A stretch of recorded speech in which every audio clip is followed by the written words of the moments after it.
किप्रो में सगा के ताउन से चलने वाले रोशन तारा हाई स्कूल में ऑक्सफोर्ड यूनिवर्सिटी प्रेस के जेर एहतमाम रोशन तारा स्कूलों में पढ़ाने वाले असातिज़ा को इंग्लिश, साइंस और मैथ के हवाले से 2 रोज़ा ट्रेनिंग दी गई। इस मौके पर ऑक्सफोर्ड यूनिवर्सिटी प्रेस की जानिब से सुनील रवि और सोबिया हारून ने इंग्लिश, साइंस और मैथ पर खसूसी ट्रेनिंग करवाई। 2 रोज़ा ट्रेनिंग में शाहपुर चाकर, किप्रो, मीरपुर खास, हाला, कलोई, तलहार समेत दीगर शहरों से ताल्लुक रखने वाले असातिज़ा ने हिस्सा लिया। इस मौके पर बात करते हुए सगा के सेंट्रल एग्जीक्यूटिव इंचार्ज अशरफ खादिम, सगा किप्रो के सदर मुनीर लगारी, जनरल सेक्रेटरी हाजी खान बोजदार और दीगर ने बात करते हुए कहा, ट्रेनिंग जो जेको सेशन है यो ऑक्सफोर्ड यूनिवर्सिटी प्रेस जे तरफ़ां करायो पियो वञे सिंध ग्रेजुएट एसोसिएशन जे सहकार सां।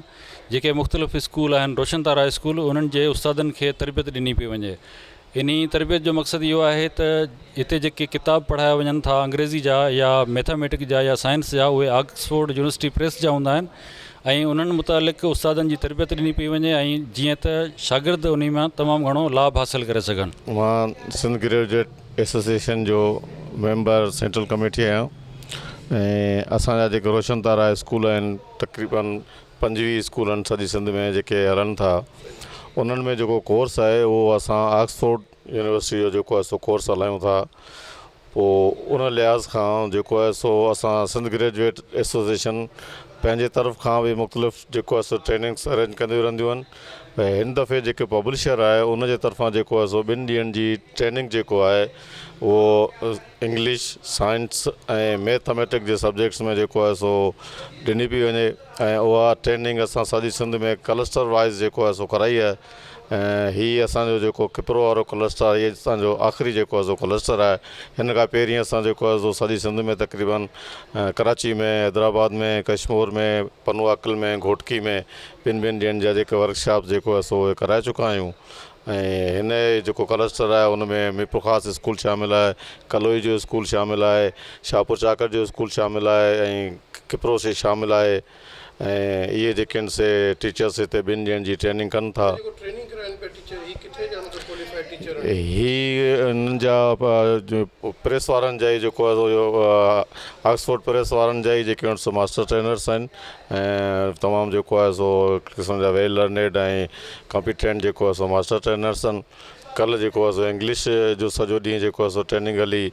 अॼोको ॾींहुं जेको आहे उहो मैथ ऐं साइंस जे हवाले सां आहे जेका ट्रेनिंग तव्हां हली रही आहे। तव्हां ख़ुदि ट्रेनिंग जेको ॾिनी पई वञे हिन सां केतिरो मतिलबु असरदार थींदो आहे इहो तालीम जे हवाले सां? साईं हिन में इहो आहे, उन में त इहो थिए थो त साल ब साल इहे जेको आहे सो ट्रेनिंग्स थियनि थियूं।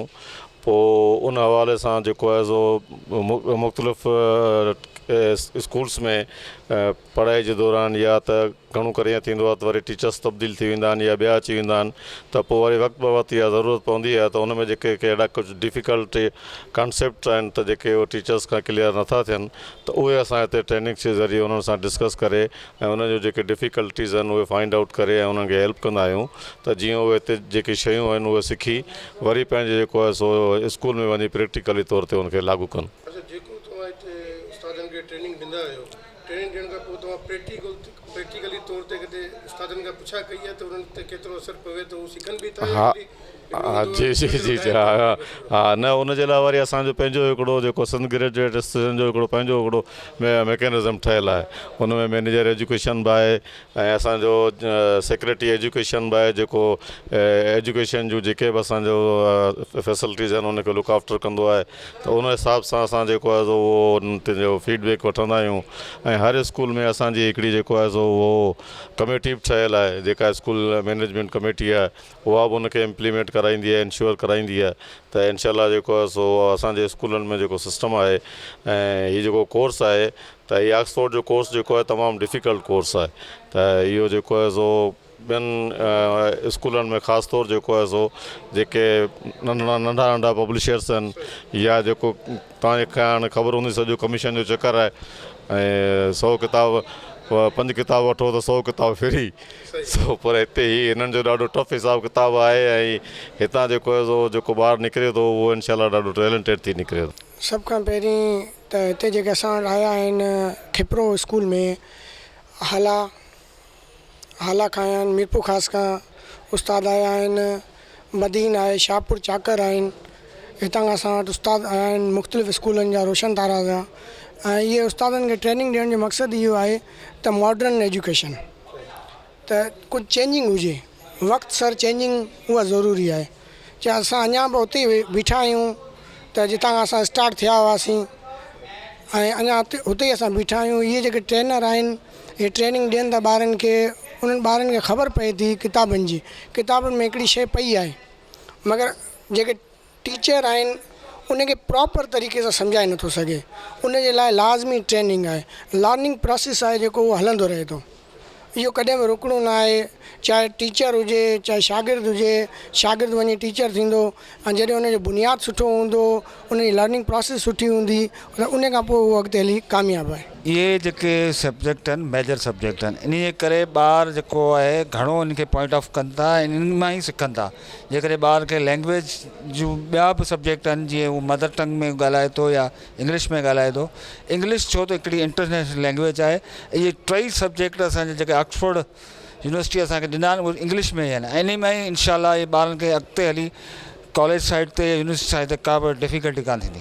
सबसे पहले तो हम बेहद शुक्रगुजार हैं सिंध ग्रेजुएट एसोसिएशन की तरफ से, जिन्होंने ऑक्सफोर्ड यूनिवर्सिटी प्रेस को ये मौका दिया ताकि हमारा जो भी नॉलेज है वो हम अपने साथी टीचर्स के साथ शेयर कर सकें, ताकि वो अपने अपने एरियाज़ के अंदर रह कर बेहतर तौर पर बच्चों को मियारी तालीम दे सकें, ठीक है, जो कि वक्त की ज़रूरत है, ठीक है।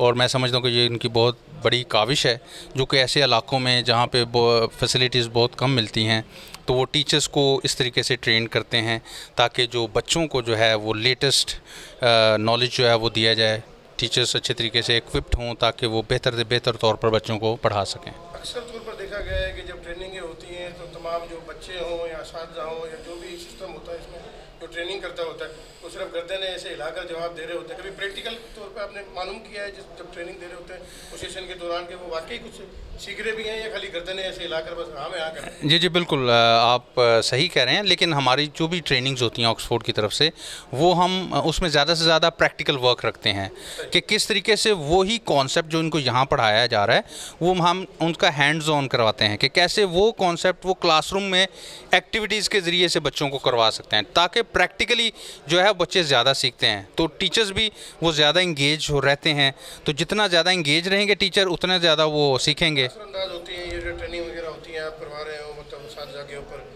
मतलब इनको कितनी वो मतलब इनको सपोर्ट मिलती है इससे पढ़ाई के हवाले से, पढ़ाने में इनको? देखें वो फॉर द टाइमिंग हम तो पढ़ा के चले जाते हैं, ठीक है, हम जो साथ साथ असेस भी कर रहे होते हैं, चीज़ें देख भी रहे होते हैं, वो प्रेजेंटेशन भी हमें दे रहे होते हैं, तो वो उस हद तक तो वो ठीक होता है। तो बाद में स्कूल मैनेजमेंट को चाहिए कि वो इन चीज़ों को फॉलो अप रखें, ठीक है, टीचर्स को क्लासरूम में जाके ऑब्जर्व करें कि जो चीज़ उनको सिखाई गई थी इंग्लिश के हवाले से, मैथ्स के हवाले से, साइंस के हवाले से, तो वो चीज़ें वो देखें कि आया टीचर्स उसका इतलाक़ कर भी रहे हैं अपनी क्लास में या नहीं। तो अगर ये चीज़ होती रहेगी स्कूल मैनेजमेंट की तरफ से तो मैं समझता हूँ कि 100% अमल होता है इन पर? बहुत सारे स्कूल्स में होता है, यहाँ पे अभी इतना वो हमें एक्सपीरियंस नहीं है इनका, लेकिन काफ़ी हद तक होता है। इलाही तमामु सुठो पियो लॻे, इलाही बहितरीनु। असां इलाही शयूं जेके आहिनि शयूं सिखियूं आहिनि जेके असांजी नॉलेज में न हुयूं, असांखे उहे शयूं सिखण लाइ मिलियूं आहिनि। ॾाढी ख़ुशी बि महसूसु थिए असांखे, ऐं असांखे इलाही सुठो पियो लॻे त असांखे नयूं शयूं असांखे जेके आहिनि से सिखण लाइ मिलियूं आहिनि। असां उहे ॿारनि खे अॻिते जेको आहे सो प्रोवाइड कंदासीं नॉलेज उहे साॻी ॿारनि खे। असांखे हिकु त फिज़िकल एजुकेशन जे हवाले सां बि काफ़ी नॉलेज मिली आहे। ॿियो जेके कुझु शयूं अहिड़ियूं आहिनि जेके असां ॿारनि खे एज़ अ फिज़िकली पढ़ायूं नथा क्लासिस में, उहे शयूं असांखे हिते प्रोवाइड करे जेके बिल्कुलु इन्वायरमेंट मां ई असांखे मिली थियूं वञनि। असांजे इन्वायरमेंट में उहे शयूं मौजूदु आहिनि जेके असां टीचिंग स्किल्स में आणे सघूं था। उहे असांखे ख़बर न हुई त हीअ शयूं असां इस्तेमालु करे सघूं था टीचिंग मेथड में। उहे नंढियूं नंढियूं शयुनि जी असांखे ख़बर पई आहे, नॉलेज मिलियो आहे असांखे, त असां उन शयुनि खे कीअं था पंहिंजे टीचिंग वे में इस्तेमालु करे सघूं। नंढियूं नंढियूं शयूं नंढियूं नंढियूं शयुनि मां असांखे इलाही सारी नॉलेज मिली आहे हिते असांखे, ऐं इनशाला असां इहा सॼी नॉलेज असां पंहिंजे ॿारनि ॾे जेको आहे सो कन्वर्ट कंदासीं, ऐं इनशाला असांखे जेको आहे सो वधीक अहिड़ा मौक़ा मिलंदा सिखण जा। हीअ असां वटि तक़रीबन जेको आहे सिंध ग्रेजुएट एसोसिएशन वारा जेको आहिनि सो हर साल असांजी ट्रेनिंग प्रोग्राम रखंदा आहिनि, ऐं हिन में असां हर साल नयूं शयूं जेको आहे सिखंदा आहियूं, टीचिंग मेथड सिखंदा आहियूं।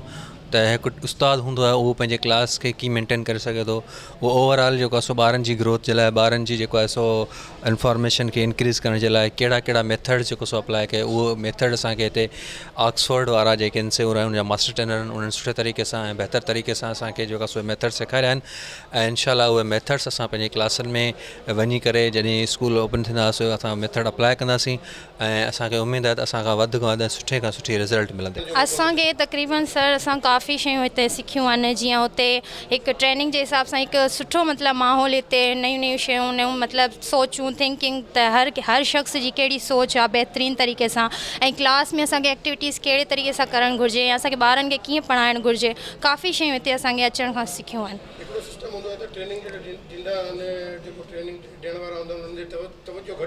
यस सर।